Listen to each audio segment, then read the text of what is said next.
Hey, welcome to the next gathering here of MicroChurch Next. I'm Rob Wegner. That's Brian Johnson up there. You're going to get to meet Bree Mills in just a second.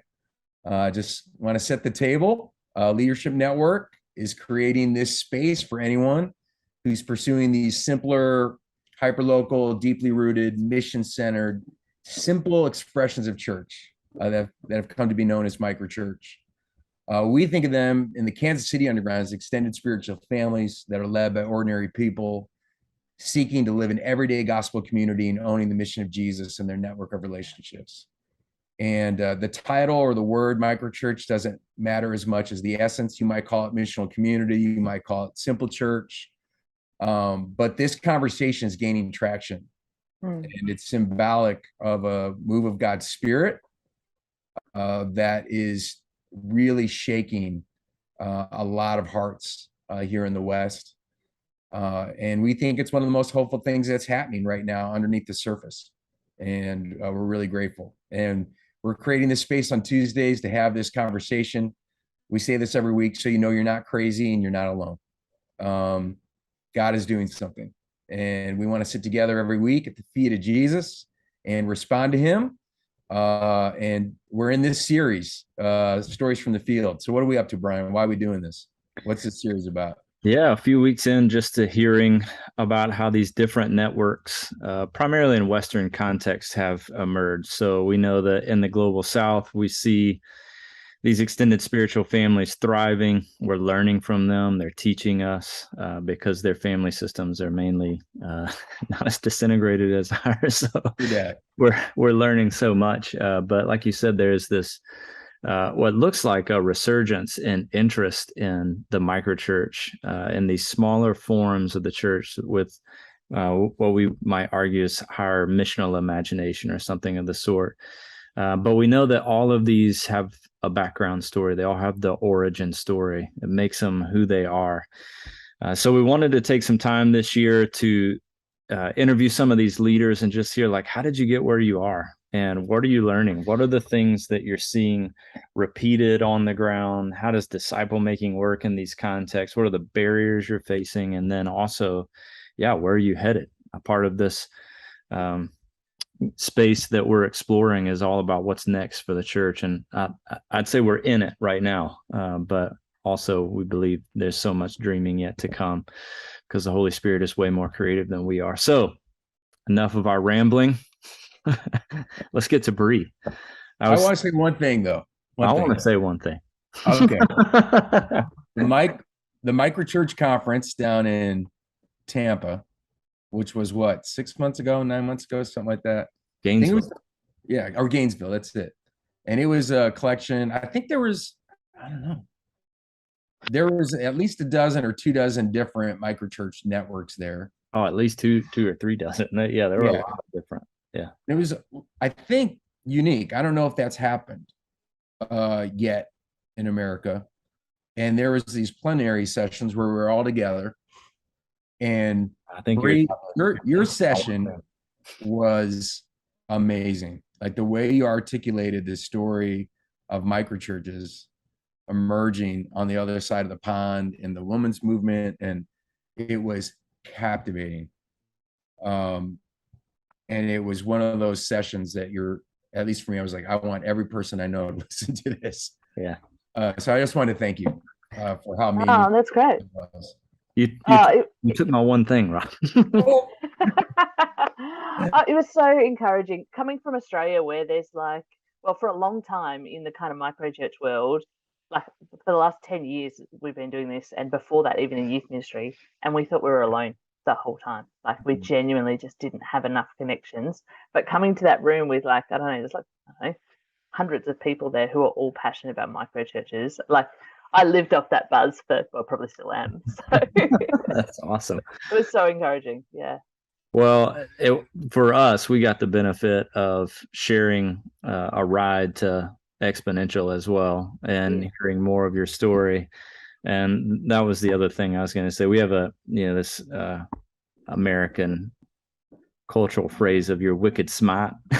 I might not translate where you are, but that was the phrase that came to mind for me. Rob laughed because he knows it's true. So, all right, Bree, we're done with all of our trying to lighten the mood here. So, yeah, we always want to start with not about your network, but you.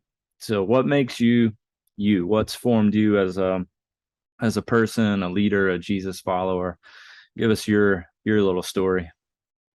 Yeah, wow. A lot has formed me. I think is there's no shortcuts in this one.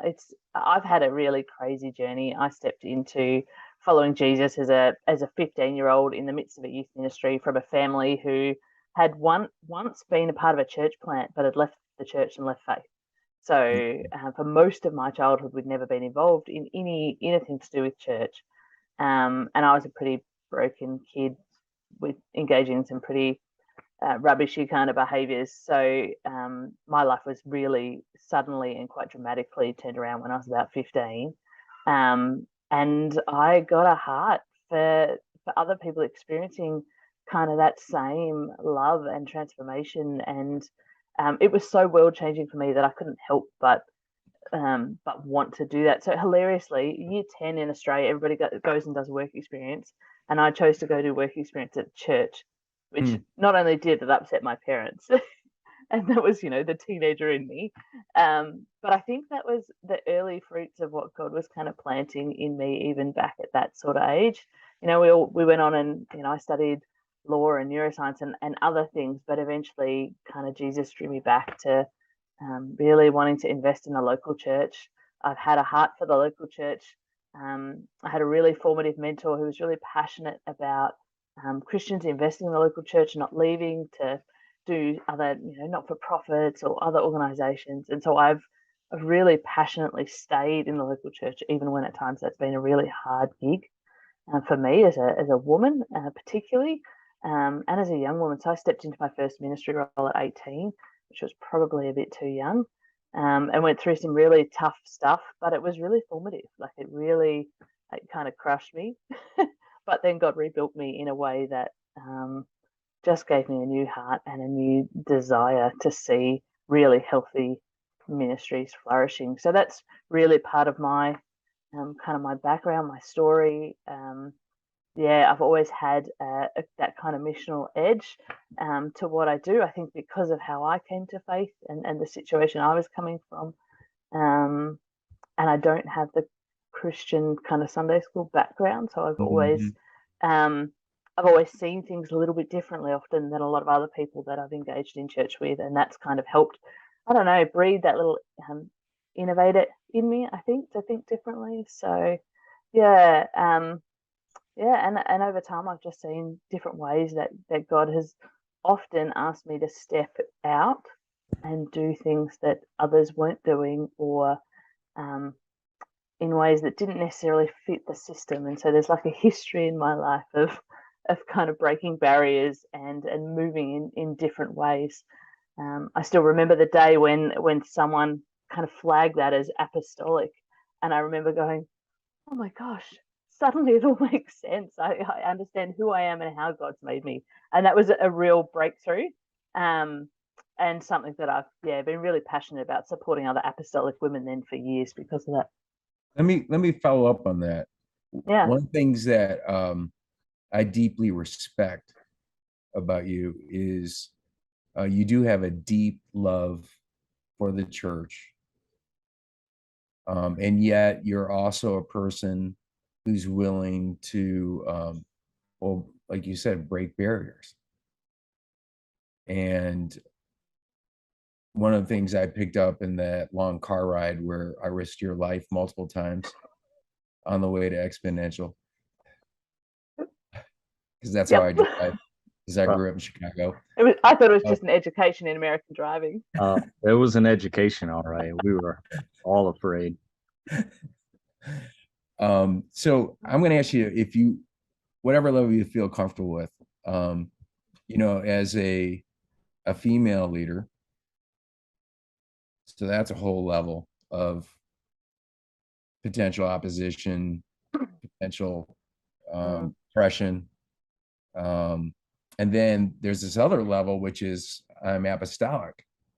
So I'm going to question what exists. And we literally need to break some things so we can continue in the mission of Jesus to go and take the gospel to new people, new places. And I know there'll be some women listening right now who are feeling the confusion of that or the pain of that. And I know there'll be guys right now who, like us, where we're going, man, we want to learn how to honor and the voice of every woman. And I know there's some things that maybe we don't see or we don't understand that we need to understand. So I just want to clear a spot, like as a apostolic female leader who's had to push against both types of barriers that I named there. Can you share with us, like, what has that experience been like? And what are the things that have really helped you stay in the game long term and not just get kicked off and break away and like the church, you know what I'm saying? Like that. Yeah, gosh. It's been a really tough journey. Like I won't lie. There's one level of acceptance for women in ministry, but usually then there's a specific kind of picture of what that looks like. So when you start to be a woman who's a strong leader, and if you're an Enneagram femme, I'm also an Enneagram 8. So like I'm not very soft and gentle and pastoral, in the ways that people would usually see that. So it's like a second level of really pushing against all their gender stereotypes. And there's like, it's been a tough journey. There's wounds along the road, but it's also been just a space of I don't know how to say it, but like almost like flourishing because I know who I am in that space. And so actually owning that for myself, owning who I am, owning the fact that God created me this way and he did so for a reason because he has a purpose that he actually wants me to step into.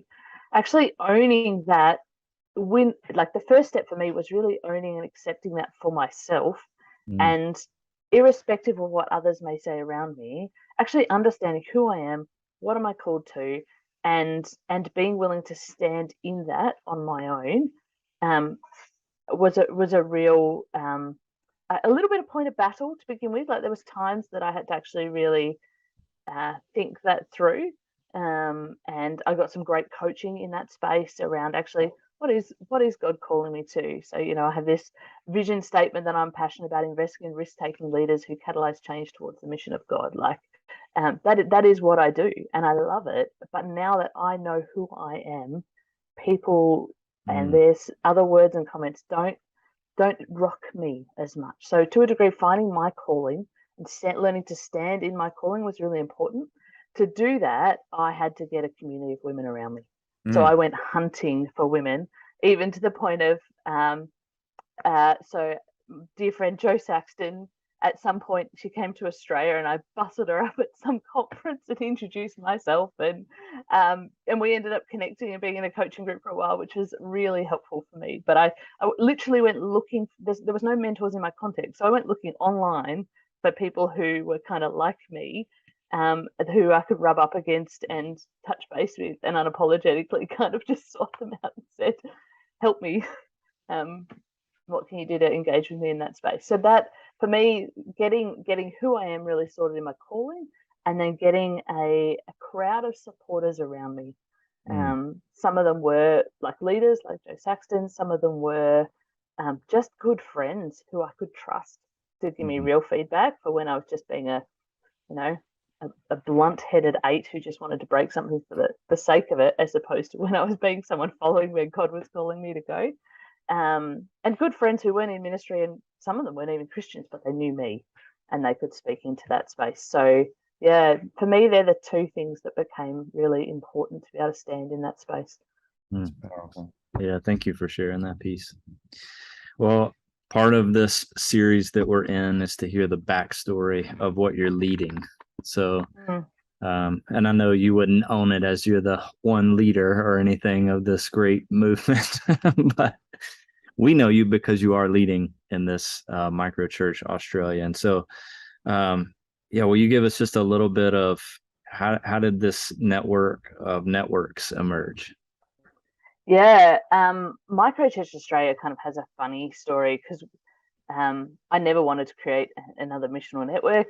I was quite content that there was enough of those in Australia, and we didn't need another kind of organization to push training and coaching and things on other people.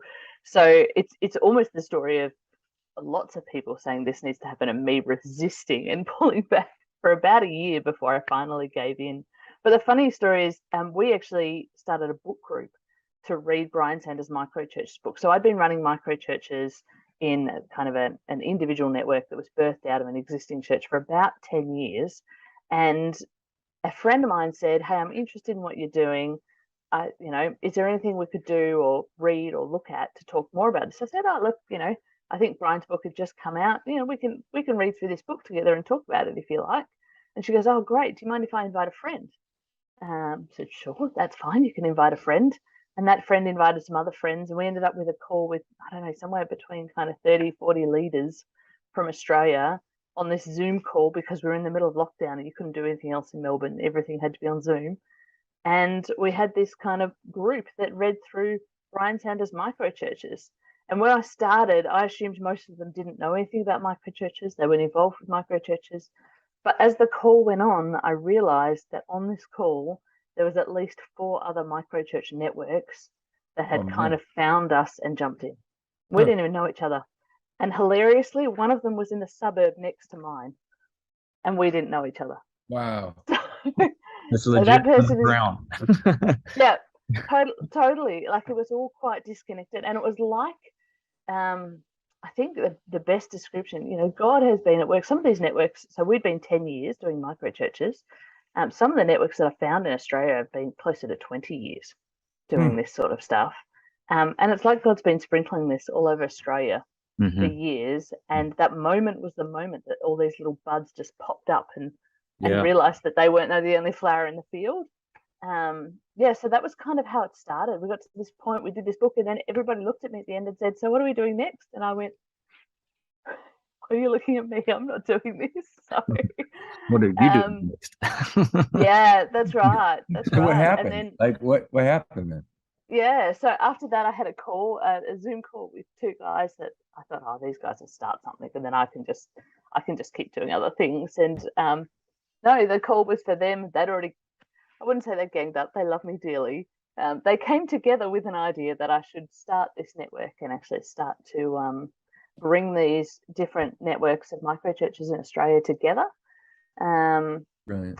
And yeah, I gave in and said yes because I was really convicted that was what God was asking me to do in that moment.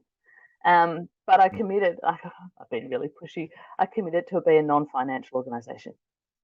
We said that we didn't want to be someone who was peddling like particular training or coaching or products, that we wanted to be a thought leadership organisation in Australia. We wanted to be about collaboration and learning from one another.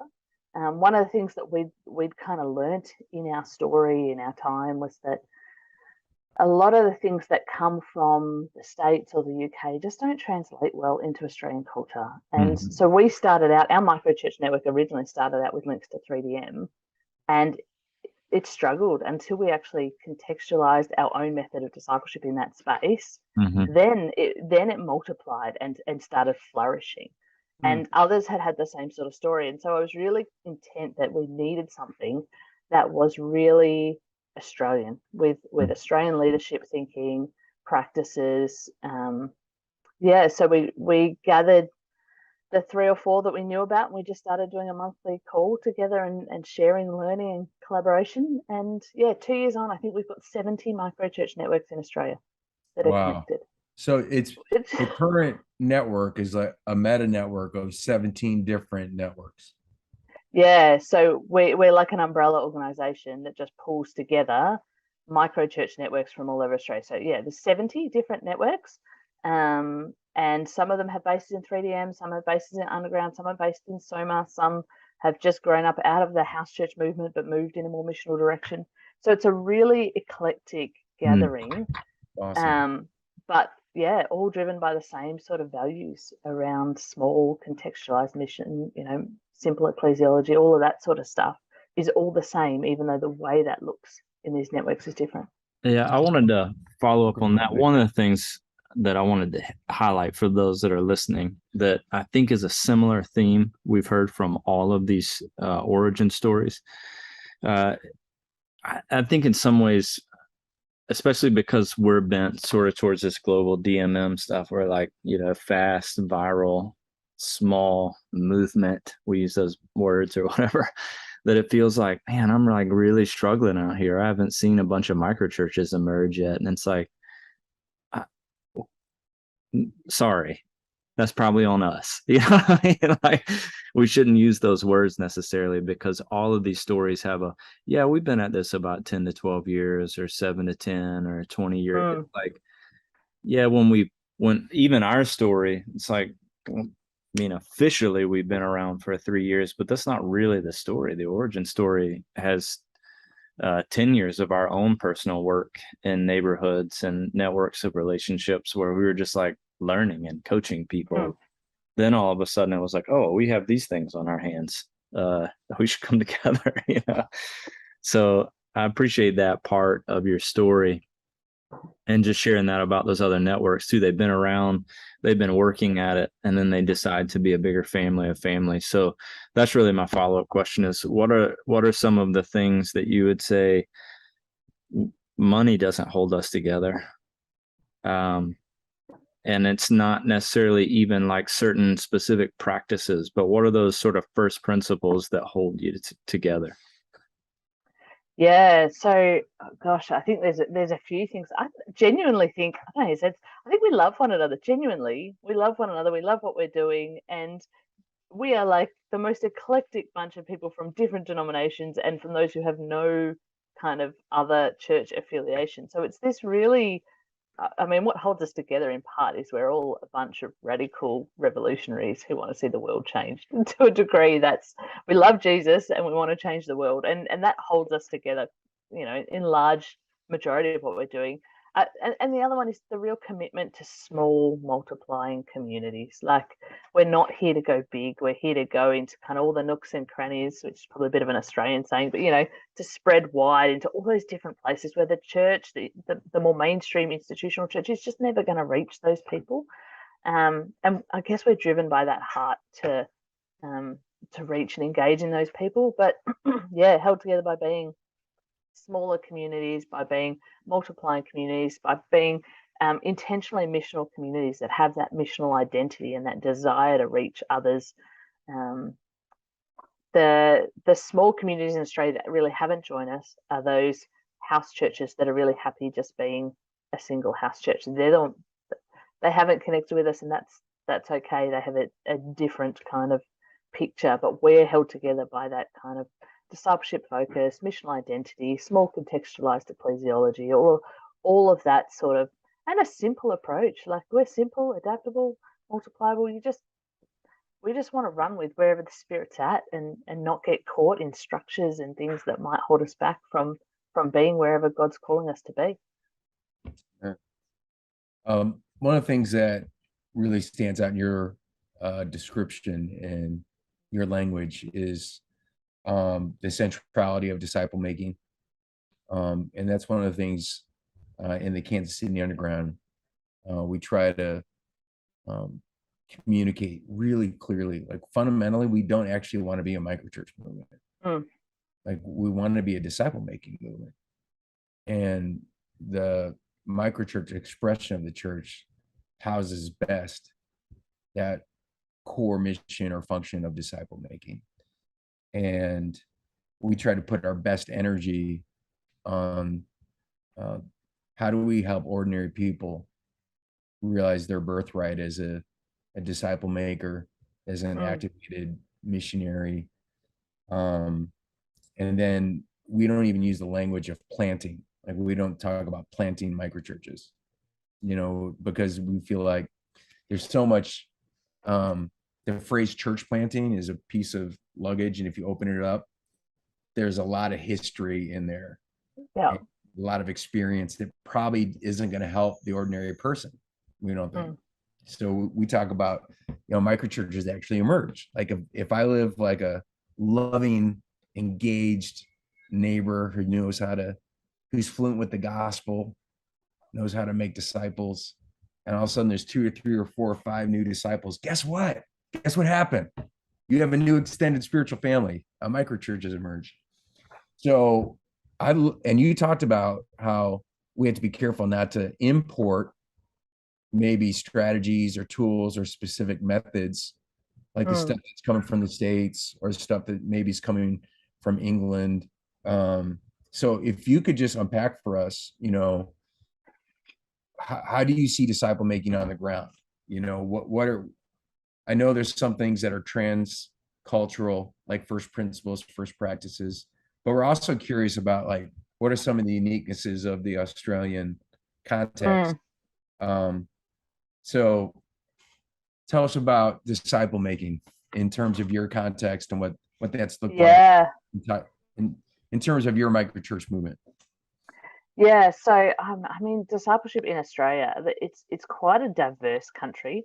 So what it looks like on the ground in a Sydney, in a big city, as opposed to what it looks like in Adelaide, which is basically a small town, is actually quite different. And so what we really encourage people to do is actually work out what is a disciple? How do you define it? What's your DNA of discipleship? And then how are you going about equipping people to disciple people into that sort of DNA? So we actually do a process as a network where we work people through building that DNA of discipleship. So 3DM have those great shapes and they use that as their DNA of discipleship. We kind of pull some of that in our context. We've added other things into that. We use things like Discovery Bible Studies a lot in Australia. They are fantastic. Australians don't do well with authority and leadership.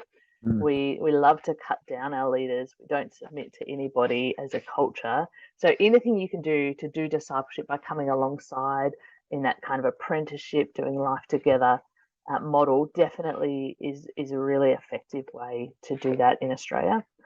So part of the way that we make disciples is really actually getting clear what it is to make a disciple, because a lot of people who've grown up in churches, I'm not sure they are even clear in that, certainly not in Australian context. And so we actually have to define what it is we're trying to do and where we're trying to go. And that will be different in different contexts, depending on the people you're dealing with. Right? Discipling a group of, middle-class mums is a different process than discipling a group of, say, teenagers coming out of juvenile justice system. There are different needs for them to shape and mold their life towards Jesus. So we actually encourage each microchurch to get on about their own way of actually how do they point people to Jesus? How do they help them to mold and shape their lives towards Jesus? But 3 tools that we found really helpful that we use almost across the board, and most Australian microchurch networks use some or all of these, is Discovery Bible Studies. So using that as kind of initial point. And that often in Australia, we use kind of like the Fresh Expressions version of that, which is all about story, because in Australian culture, the story and the narrative is received really well.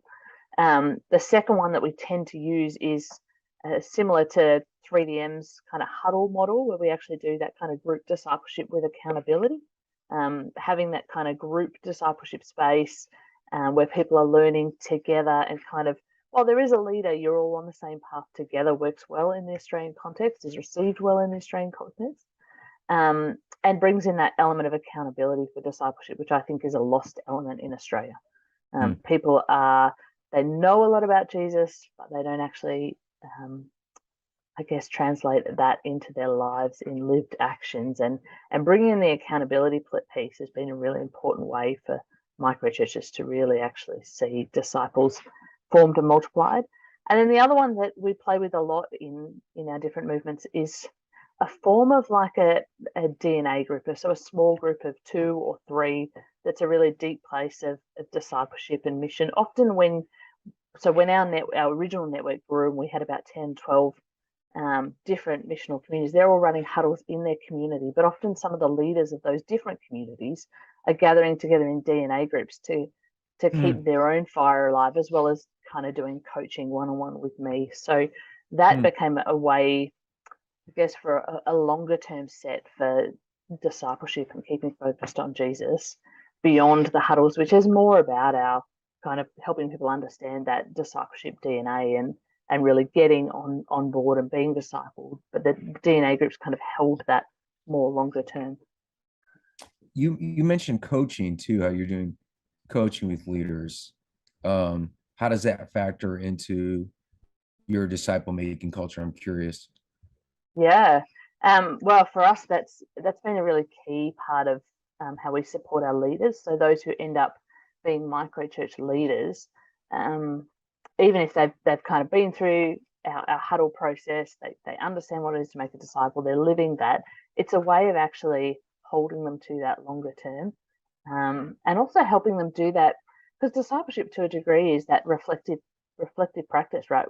Where we're engaging in mission, working out what is Jesus saying to us and what are we going to do in response to that.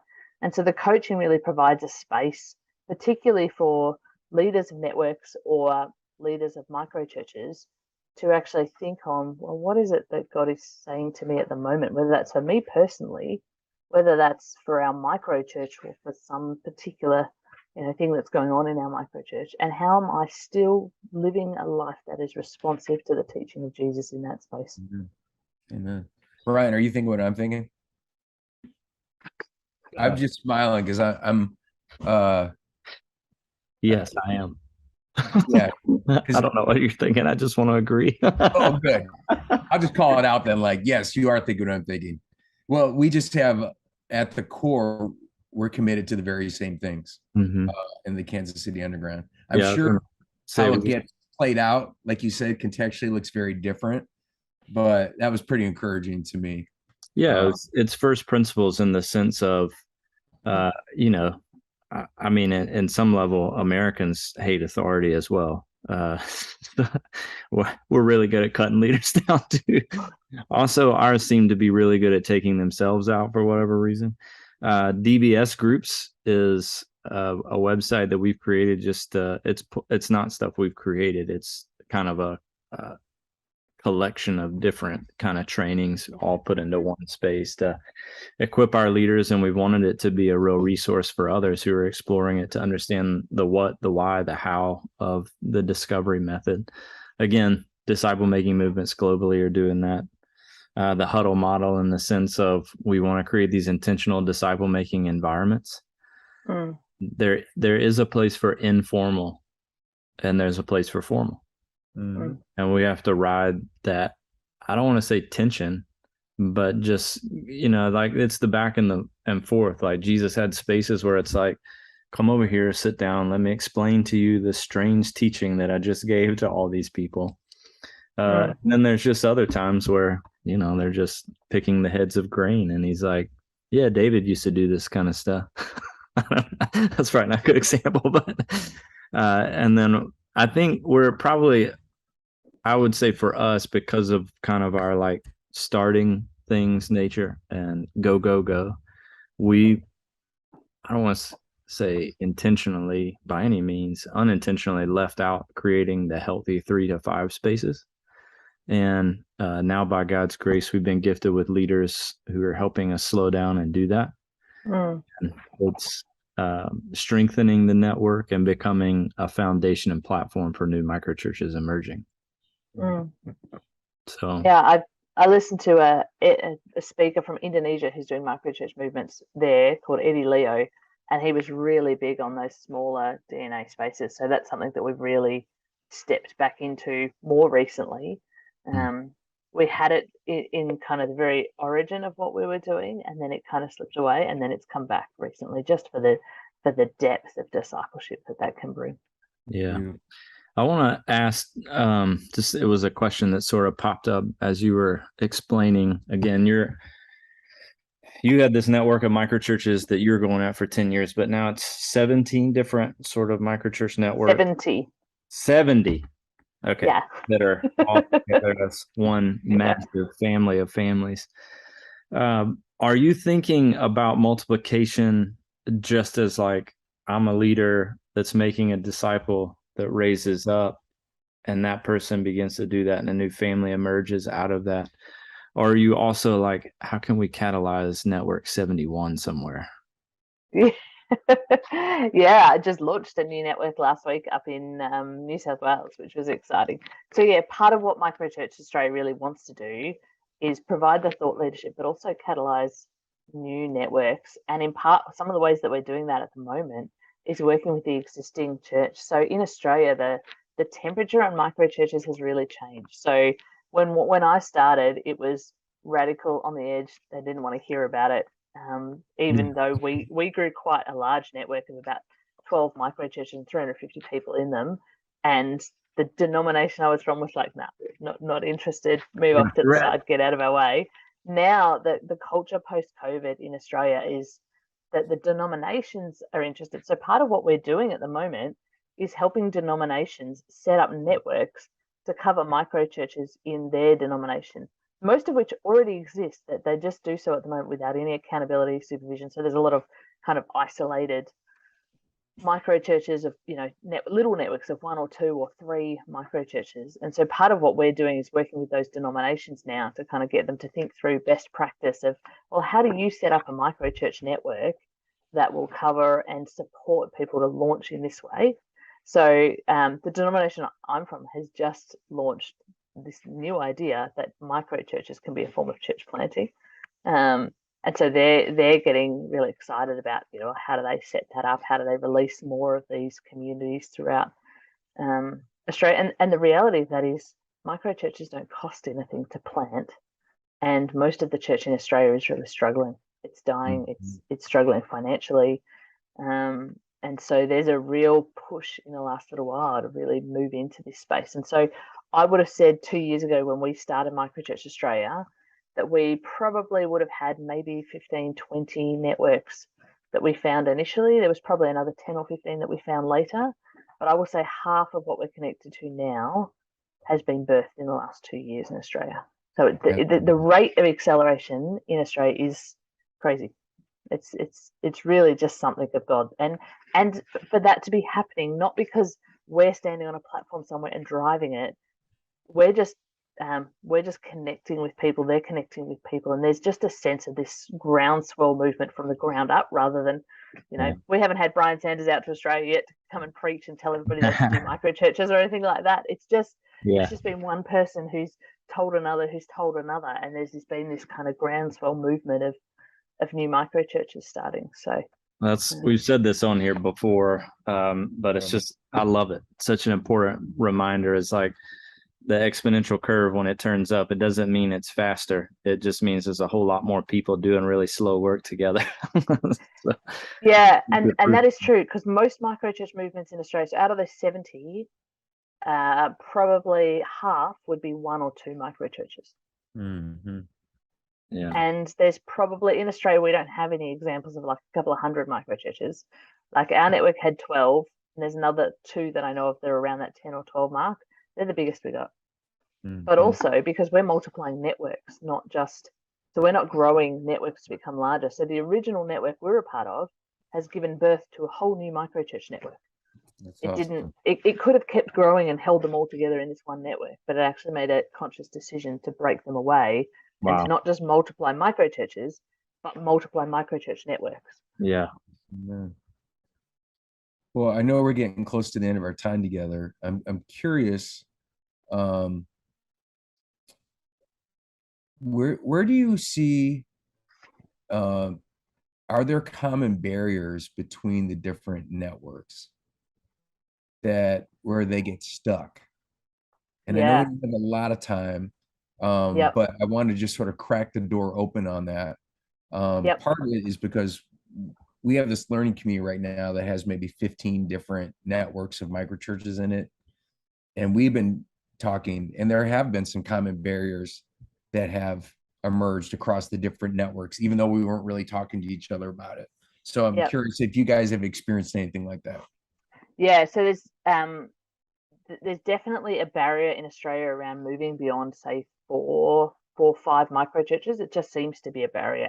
And the truth is, I think at that stage, you need a hub, you need a staff person who's involved in supporting and coaching. And if you don't have that, multiplying beyond that is pretty difficult.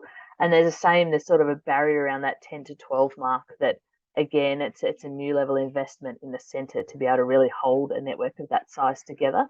So there are a couple of the barriers that we found. The other one that we're seeing a lot at the moment, because we've got so many new networks, is the first multiplication. So the barrier to actually multiply this family that's been doing mission and life together, and getting the initial multiplication it requires them to have set it up with that in the first place. So if they haven't been talking about multiplication from the moment they started that microchurch, then there's this process of grieving that we've got to walk people through that almost was unexpected, because no one said at the start, hey, our aim is to multiply and we're really, seeking to see this movement spread. When that hasn't been set up front, then when that first microchurch grows and they connect with people, they make disciples, and they hit that point, which in Australia we're finding is around kind of 30, 35, 40 people, and it's starting to be too big to fit in a home or most community spaces, they struggle, and they actually start just losing people off the edges because they haven't actually set that culture of multiplication from the start. They're the three really obvious barriers that kind of come to mind straight away, and it's really about changing people's thoughts at each one of those stages about what are they here to do. A network leader can lead 3 other microchurches and still just be a microchurch leader who's helping other microchurches. But when you get to 5, you need someone who thinks, actually, I need to step up to be a leader of microchurch network now, and perhaps out of an individual leadership role, but really focused on cultivating and supporting that network while still being in a microchurch, but not responsible for one. And that shift of coming out of being the key leader of a microchurch to being the leader of a network, I think is a shift that's really challenging for people who genuinely love doing hands-on discipleship and ministry. And I don't think they should ever stop doing that. So my theory is that we need a half-time person when you get to 5 or 6 microchurches, and the other half should still be spent doing their microchurch and doing what they love. But when you get to 10 or 12, you kind of need a full-time person. But I think in Australia, it's going to work better to have 2 half-time persons so that they can keep their heart on the ground and mission. And then I think, beyond 10 or 12 in Australia, we're seeing this kind of practice of creating new hubs or new networks, or actually starting to branch them out and multiply the actual network as well as that. So, there's some of the barriers that we see, and there's some leadership shifts that need to happen that we haven't got in Australia. We haven't got the training or the ideas around exactly how to do that yet, but we know they're there. Yeah, you got to know, Brian and I both ran our like, man, we should get another hour to just go down this one, because we have the same, very similar dynamics. So it'd be interesting to compare notes and go further. Yeah, well, when we you won't, sort it out, we won't today. We won't keep you another hour. Well, if we had time for just one more question, where are you headed? What are you dreaming about? Well, at the moment, one of the things I'm dreaming about with MicroChurch Australia is multiplying what I've been doing, holding the network, actually out into different state-based hubs. So instead of keeping it all in the center and gathering us all and kind of ending up with this heavy weight in the center, my heart is to see MicroChurch Australia have local-based leadership hubs that are actually supporting the growth and flourishing of microchurches in each state. I'm really keen for MicroChurch Australia not to become a heavy-weighted organizational kind of monster in the middle. Like, if I can keep pushing it out to the margins and the edges, that's what I'd like to do. And Australia is so broad and so different that, there's time differences, there's a lot of cultural differences. So if we can start to really push the kind of the training, the support structures into these hubs and multiply everything that I'm doing into state leaders and at state levels, I think that will just further help this movement to be released to really be contextualized in every space in Australia. So good, Bree. You are wicked smart. I really do wish we had more time. We will probably just send you an email and figure out when we can just hang some more to learn more about what you're learning. But thank you for giving your time to this community of leaders. I know for those listening, I got a lot of notes, so I'm just writing stuff down this whole time. I think it's really important to be able to share a lot of this with the people that we hang with, but also those that are coming around this fire and dreaming about what's next. Real quick, where, if people are interested in learning more from you about what you're doing with MicroChurch Australia, where can they connect? Yeah, so we've got a MicroChurch Australia, microchurches.com.au, so that's our website. And yeah, you can connect with us on all the on all the socials and things like that as well. But to be honest, I'm usually too busy involved with leaders to post on our socials, but you will be able to connect with me that way. So I'm notoriously poor at posting anything, but yeah, send us a DM or a message and we'll connect with you and get back to you that way. I can attest that worked, because that's the way I first got in touch with you. I just hit every possible sign. It's like, hey, can we talk? So that's good. Well, we will be back next week with another interview with One Body Church in Tampa, and look forward to, actually they're way beyond Tampa now, but that's where they originated. So we'll get to hear more of their origin story. So we hope that you join us again next week. Again, thank you, Bree, and we'll see all of you back here next Tuesday. Grace and peace. Thanks, guys.